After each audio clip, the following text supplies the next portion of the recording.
انہی بہنوں کا ایک اور سوال ہے، کہتے ہیں اگر فقیر گھر پر کھڑا ہو گھر کے دروازے کے پاس، اور مالکن یا مالک کو کھانا یا پیسے وغیرہ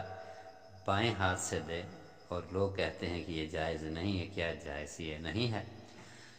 میری بہن، جائز بالکل نہیں ہے۔ دائیں ہاتھ ہی کو دینے میں، کھانے میں، پینے میں استعمال کرنا چاہیے۔ بائیں ہاتھ جو ہے وہ ناپاکی کے لیے ہے، بندہ استنجا کرتا ہے یا کوئی اس طرح کے جو صفائی وغیرہ سے متعلقہ کام ہے اس میں استعمال کرے۔ کھانے پینے میں یا ایسے خیرات جو ثواب کی نظر سے میں دیتا ہے، یہ تو بڑی عبادت ہے، اور عبادت بائیں ہاتھ سے نہ کرے۔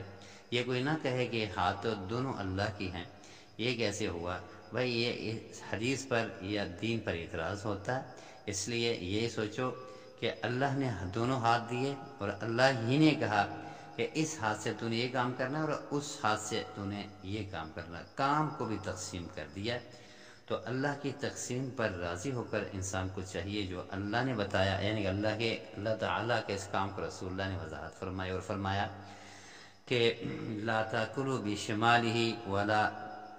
تشربوا بشمالہ، تم میں سے کوئی بندہ لا یشرب ولا یاکل بشرابہ ولا یاکل بطعام ولا یاکل ولا یشرب بشمالہ، یہ حدیث کے الفاظ تھوڑا سا اونچ نیچ کے ساتھ اسی کی طرح آتے ہیں، لہٰذا پھر آگے فرمایا ان الشیطان یاکل بشمالہ ویشرب بشمالہ، شیطان دائیں ہاتھ سے کھاتا ہے اور پیتا ہے، اور دائیں ہاتھ وغیرہ کھانا پینے کے ساتھ پھر یہ صاف معلوم ہوا کہ اللہ کے راستے میں دیتے ہوئے ایک اس قسم کی جو بڑی عبادات ہے اس میں بھی اسی طرح دائیں ہاتھ ہی استعمال ہونا چاہیے، بائیں ہاتھ سے نہیں۔ اگر کوئی استنجا کرتا ہے بندہ یا کوئی صفائی کرتا ہے کسی چیز کا، تو اس کو دائیں ہاتھ سے نہ کرے، دائیں ہاتھ نہ لگائے، بلکہ بائیں ہاتھ کے ساتھ اس کو صفائی کرے۔ یہ دین اسلام میں تقسیم ہے، اسی تقسیم کے مطابق ہمیں چلنا چاہیے۔